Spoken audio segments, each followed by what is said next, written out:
Hello ನಮಸ್ಕಾರ, ನನ್ನ ಚಾನಲ್ಗೆ ನಿಮ್ಮೆಲ್ಲರಿಗೂ ಆತ್ಮೀಯ ಸ್ವಾಗತ. ಇವತ್ತು ಒಂದು ಸಲಾಡ್ ಮಾಡೋಣ ಬನ್ನಿ. ಹೈ ಪ್ರೋಟೀನ್ ಇರುವ ಸಲಾಡ್ನ ಹೇಗೆ ಮಾಡಿದೆ ಅಂತ ನೋಡೋಣ. ಒಂದು ಬೌಲ್ಗೆ ನಾನು ಮೊಳಕೆ ಕಟ್ಟಿರುವ ಕಡಲೆಕಾಳನ್ನು ಬೇಯಿಸ್ಕೊಂಡು ಹಾಕ್ಕೊಂಡಿದ್ದೀನಿ.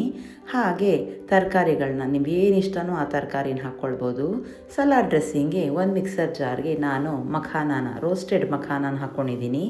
ಹಾಗೆ ನೆನೆಸ್ಕೊಂಡಿರುವ ಸನ್ಫ್ಲವರ್ ಸೀಡ್ನ ಸೇರಿಸ್ಕೊಳ್ತಾ ಇದ್ದೀನಿ.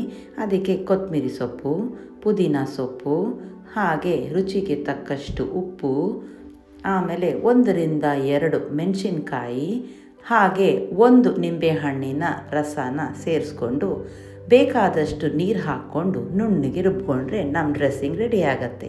ಆ ಡ್ರೆಸ್ಸಿಂಗ್ನ ನಾವು ಈಗ ಸಲಾಡ್ಗೆ ಹಾಕ್ಕೊಳ್ತಾ ಇದ್ದೀವಿ. ಸಲಾಡ್ಗೆ ಹಾಕ್ಕೊಂಡ ನಂತರ ಮಿಕ್ಸ್ ಮಾಡ್ಕೊಳ್ಬೇಕಾಗತ್ತೆ. ಟಾಸ್ ಮಾಡ್ತಾ ಮಿಕ್ಸ್ ಮಾಡಿಕೊಂಡು ಎಲ್ಲ ಸಾಮಗ್ರಿಗಳಿಗೂ ಕೋಟ್ ಆಗೋ ಥರ ಮಿಕ್ಸ್ ಮಾಡಿಕೊಂಡ್ರೆ ನಮ್ಮ ಸಲಾಡು ರೆಡಿಯಾಗತ್ತೆ. ಈ salad high protein, high fibre ಇರುತ್ತೆ. ಇದು ಟೇಸ್ಟ್ ಮಾಡೋದಕ್ಕೆ ತುಂಬಾ ಚೆನ್ನಾಗಿರುತ್ತೆ. ಇದು ನಟಿ ಫ್ಲೇವರ್ ಬರುತ್ತೆ. ನೀವು ಒಮ್ಮೆ ಟ್ರೈ ಮಾಡಿ. Thank you. Bye bye.